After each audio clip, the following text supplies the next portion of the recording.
तो सुना आपने आम किसान को भी, वो कह रहे हैं कि घोषणाएं तो होती हैं लेकिन किसान तक ना पहुंचे तो फिर उसका लाभ क्या है। गौरव वल्लभ, कांग्रेस पार्टी के राष्ट्रीय प्रवक्ता, और सैयद जफर इस्लाम, बीजेपी के राष्ट्रीय प्रवक्ता और राज्यसभा के सांसद। गौरव जी, फटाफट आपकी बात। हालांकि थाली पर चर्चा आपकी सुनी हमने, बोलिए।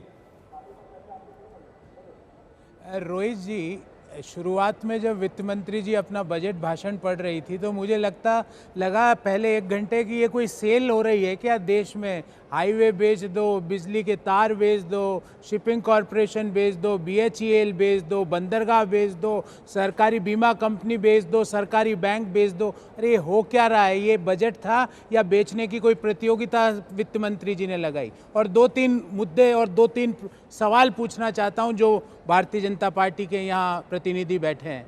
सर, मुझे ये बताइए कि इस बजट में युवाओं के रोजगार के सृजन के लिए प्रत्यक्ष रूप से क्या एक काम किया गया? प्रत्यक्ष रूप से बताना, ये बेकार बातें मत करना, इतने पैसे हमने यहाँ दे दिए, इससे रोजगार का इतना सृजन हो जाएगा। वो देखा हुआ हमने पिछले 7 साल में कि बेरोजगारी की दर 9% है, जो कोई जमाने में 2% रहा करती थी। दूसरा मेरा सवाल है कि MSME जो देश का मैं कहता हूं कि देश की इकोनॉमी की रीढ़ की हड्डी है, उसके लिए 15,000 करोड़ का आवंटन, अर्थात प्रति MSME 2400 रुपये की हैंड होल्डिंग। आपको लगता है कि इस आपदा में जब पूरा देश, पूरा व्यापार, जब पूरी अर्थव्यवस्था पे कोरोना का संकट है, उस दौरान आपने MSME को 2,500 रुपये, 2,417 रुपये की हैंड होल्डिंग करी? मुझे लगता है कि इस तरह का मजाक है ये MSME सेक्टर का के साथ। और तीसरा पॉइंट, किसान सम्मान निधि रोहित जी, जिसमें MSP तो अभी की सरकार देने के पता नहीं क्या मूड में है,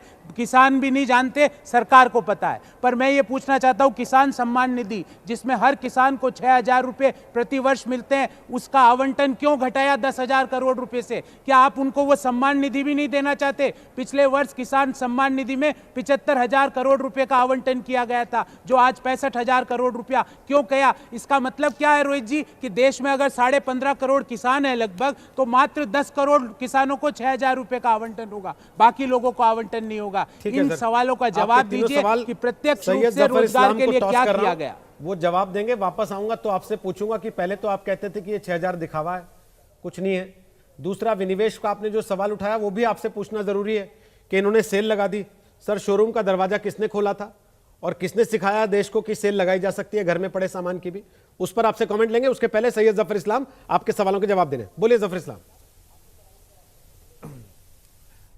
देखिए रोहित जी, जब ये कहते हैं सेल के बारे में, तो मैं इनको बताना चाहता हूं कि ये जब यहाँ पर हम जब सेल कर रहे हैं, ये देश के नागरिकों का असेट्स है, ये किसी सरकार का असेट नहीं है। लेकिन इन्होंने सरकारी और नागरिकों का असेट जब इनके राज था तो ये लोग, नेता लोग अपने कहीं ना कहीं अपने लिए बना लेते थे। ये सरकार का असेट्स है, नहीं है, ये यहाँ के लोगों का असेट्स है। बेच के उसको ही उससे दूसरे असेट क्रिएट करना है। और ये जो है साइकिल चलना चाहिए। जो असेट्स बिकता है उससे नए असेट्स क्रिएट होते हैं, नए अपॉर्चुनिटीज क्रिएट होती है, और इसको उसी तरह परिप्रेक्ष्य में देखना चाहिए। दूसरी बात कि आप कैसी बात कर रहे हैं? आप जरा बताइए, आप तो इकोनॉमी समझते हैं, जिस तरह का कैपेक्स इस बार अनाउंस किया गया है ऐतिहासिक नहीं है, जिससे कितनी सारी नौकरियां जनरेट होंगी, कितने सारे सेक्टर में जो आज तक आप सोचे थे, खासकर इंफ्रास्ट्रक्चर में सबसे ज्यादा अपॉर्चुनिटीज क्रिएट कर सकता है, और हर गांव शहर में क्रिएट हो सकता है। अगर आप 5,54,000 करोड़ का